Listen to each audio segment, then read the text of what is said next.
Hello friends, I'm Gauraj Bhardwaj. I'm back with my trading vlogs.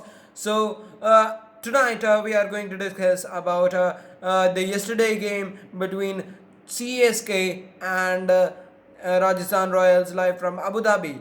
But as we all know, it is a bad news for all those determined fans of CSK because their team, the Yellow, is now staring at one of the disqualification of this IPL 2020. So what is going wrong with CSK in this season? As we all know that there is no intent at the top, and as all the commentators have also addressed, there is no intent at the top for CSK. Is it because of Suresh Raina? Because when Suresh Raina was there in the top order, in the previous seasons, there was no shortage of positive intent, there was no shortage of aggressive play, and now they are missing that aggressive nature of play for all those, for all those men in yellow, because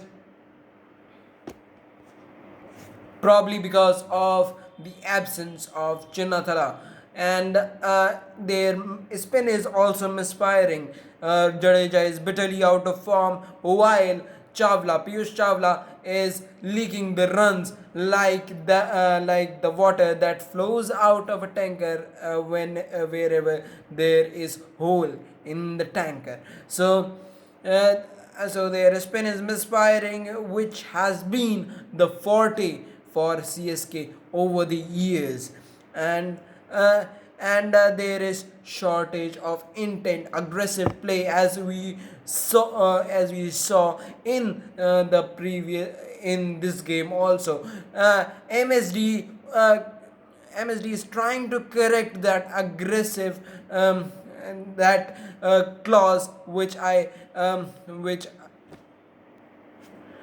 said, that there is shortage of aggressive play, by inducting Sam Curran as the opener with Faf du Plessis and moving Watson down the order at number 3. But as we all know, Sam Curran as an opener is not firing as much as he was firing as a middle order or lower middle order batsman, finishing the things off.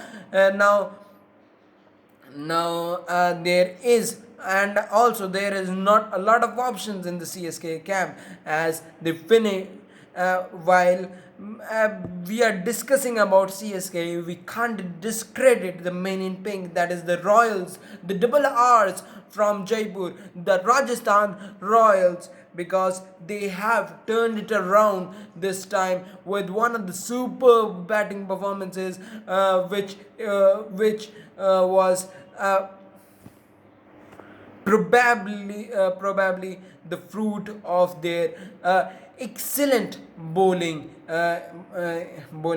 as CSK again won the toss and opted to bat first, and Rajasthan Royals bowlers were again at the top, not giving an inch of a run, especially Jofra Archer in the power play overs. Jofra Archer, as we all talk about, is the usual prospect for this Rajasthan Royals lineup. But what was different, as they restricted the CSK batting order to just a mere 125, was their two leg spinner, who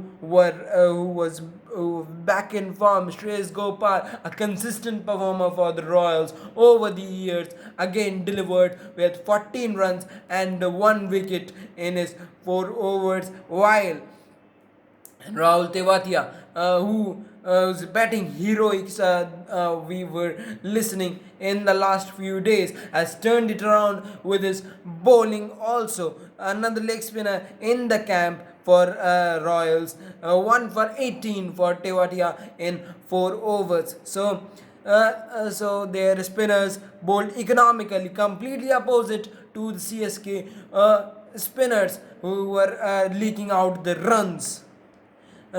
who were leaking out the runs, and it looked like the CSK were in the game till the power play because of the bowling of Deepak Chahar, who was finding some early swing in the air and got two players out. Two of the inform that were Robin Uthappa along with Josh Hazelwood, who was also moving the ball around. As we all know, Josh Hazelwood is one of the premier Australian test bowler, and he likes to bowl those test match lengths, and that was only required at this slow track in Abu Dhabi. So they got out the first three wicket, and their top order was completely out. But as the batting order changed for the Royals, because Robin Uthappa moved up the order to open with Ben Stokes, there was the presence of Jas Butler in the middle over, and that was very much fruitful because along with Steve Smith, who was playing anchor role, much of an anchor role, Smith, Josh Butler was playing his aggressive shot, or putting on the aggressive button whenever he was at a crease. It completely looked like a different pitch for the Englishman, and he played some cheeky shots as he always does, and he's a T20 maestro.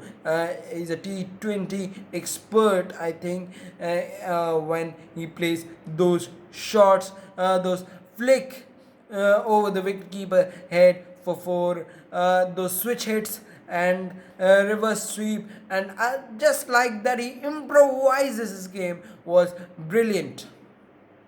So, as a 96 runs partnership between Smith and Butler got the Rajasthan Royals home, and a much needed victory for them. And in my perspective, it was a better victory from those two in Sharjah. So now moving straight to the today's match, Kings 11 Punjab versus Delhi Capitals. A resurgent, resilient Kings 11 Punjab who have probably found their mojo back with the return of Chris Gale in the batting lineup, with two back-to-back wins against Royal Challengers Bangalore and Mumbai Indians. Mumbai Indians one was a bit of a nervy win because they moved to a second super over for the first time in any form of cricket, in international.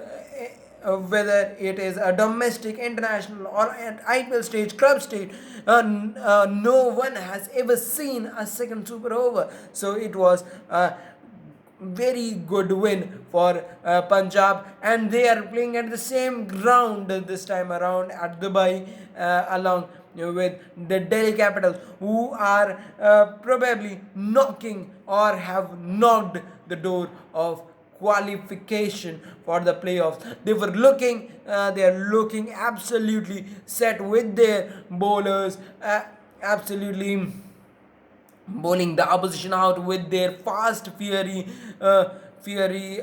Yorkers, bouncers, especially their fast bowler. And you can't deny the fact that their spinners are also turning it around this time with the experience of R. Ashwin and Akshar Patel. Even though Amit Mishra has been injured and has been replaced by Praveen Dubey, it is one of such one of the brilliant seasons of our Delhi Capitals. So much looking forward to this game.